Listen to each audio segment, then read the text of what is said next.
चौथे स्थान पर आपका बुध चल रहा है। कर्क राशि पर बुध होने से चतुर्थ स्थान पर चल रहा है। चतुर्थ स्थान का बुध क्या करेगा? चतुर्थ सुख का स्थान है। चौथा बुध बहुत अच्छा माना जाता है।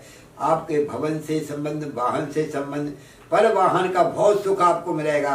दूसरे के वाहन में बैठने का शुभ अवसर ज्यादा मिलेंगे और माता का सुख मिलेगा, मित्रों का सहयोग मिलेगा और यश नाम कीर्ति होगी। सब अच्छा काम चाहे पूरा जो है सो अच्छा समय व्यतीत होने वाला है सप्ताह में, ये आपको मैं दर्शा रहा हूँ। साथ साथ में बुध जो है तो आपका जो चौथा है, साथ साथ में बुध के साथ सूर्य भी विराजमान है, केतु भी विराजमान है। और केतु और सूर्य कहाँ पर है?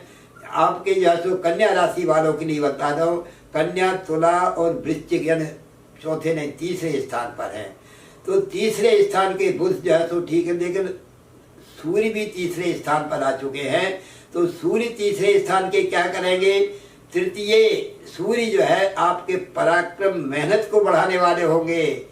अग्रजा रवि हन्यात पृष्ठजाश्च शनिश्चरा। जब तीसरे घर में सूर्य बैठते हो, बड़े भाई से थोड़ा सा विवाद हो सकता है, बड़े भाई से थोड़ी सी विग्रह की स्थिति बन सकती है, उनके जो है सो थोड़े से साथ में मन मुटाव हो सकता है। वो स्थायी रूप से, बड़े रूप में नहीं, लेकिन कुछ ना कुछ है तो थोड़ा सा उनकी डांट सहन कर सकते हैं आप। ऐसा भी हो सकता है इस सप्ताह में। उनसे थोड़ा सा उनसे अनुराग रखें, उनका कहना माने तो ये डांट नहीं पड़ेगी। इस प्रकार से ये सूर्य तीसरे ये कराने वाले हैं। शासन से संबंधित कोई कार्य कर रहे हैं, चाहे कोर्ट मुकदमा चल रहा हो, वो उसमें आपकी विजय प्राप्त होती है अगर इसमें निर्णय होता है तो। और अब पढ़ाई कर रहे हैं गवर्नमेंट की, कोई कंपटीशन में लगे हैं, उसमें आपको भरपूर सफलता और सहयोग मिलेगा। जो अभी सहयोग पुस्तकों का नहीं मिल रहा वो मिल जाएगा।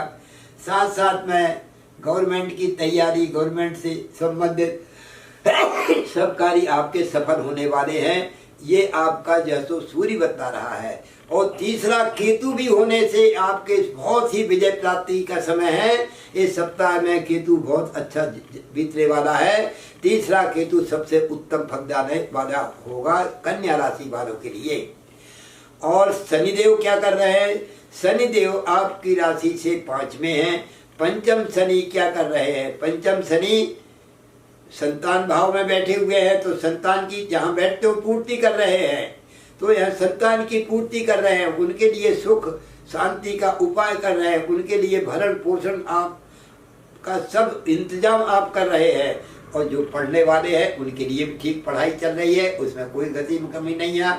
लेकिन यही जो है सो पंचम शनि आपके लिए पंचमे स्थान पर शनि होने से आपके पत्नी का सहयोग नहीं मिल पा रहा है इस सप्ताह। उसमें थोड़ा सा मनमुटाव हो सकता है, इसका विशेष ध्यान रखना है। और बड़े भाई बहनों का भी सहयोग नहीं रहेगा, उनका भी सहयोग, छोटे भाई बहनों का बताया, बड़े भाई बहनों का, दोनों प्रकार से आपको इनका सहयोग में कुछ कमी पाई जाएगी। और धन में, कुटुंब में, परिवार में सुख शांति का अभाव रहेगा। कुछ परिवार में विग्रह विवाद की स्थिति निर्मित हो सकती है, कुछ बंटवारा हो सकता है। धन संपत्ति से संबंध इस सप्ताह में अगर पहले से चल रहा है तो इसमें निश्चय ही निर्णय हो जाएगा। इस प्रकार की शनिदेव काम करा रहे हैं। गुरुदेव क्या है? वो भी 5वें स्थान पर चल रहे हैं। गुरु जब पंचम बैठते हैं तो बहुत उत्तम फलदायक होते हैं, ज्ञान वृद्धि में बड़े सहायक होते हैं, प्रेम संबंधों में सहायक बनेंगे।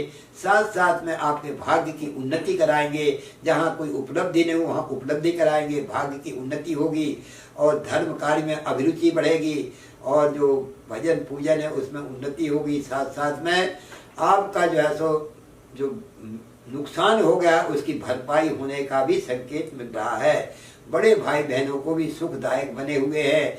शनि दुख दे रहा तो गुरु सुख देने लगे हैं। दोनों की दृष्टि बराबर काम कर रही है तो सुख दोनों से मिला जुला फल देने वाला होगा। और आपका स्वास्थ्य अच्छा रहेगा, व्यक्तित्व में एक अच्छाई दिखेगी, लोग मान सम्मान करेंगे इस सप्ताह में। इस प्रकार आपका सप्ताह वित्त मंगलमय बीतने वाला है।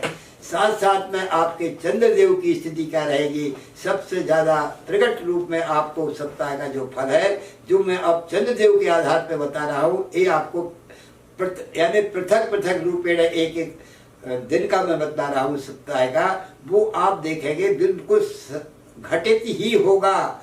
इस प्रकार से पहला दिन जो है तो आपका जो चंद्रदेव है आपकी कन्या राशि से 10वें स्थान पर चल रहे हैं, 11वें स्थान पर चल रहे हैं।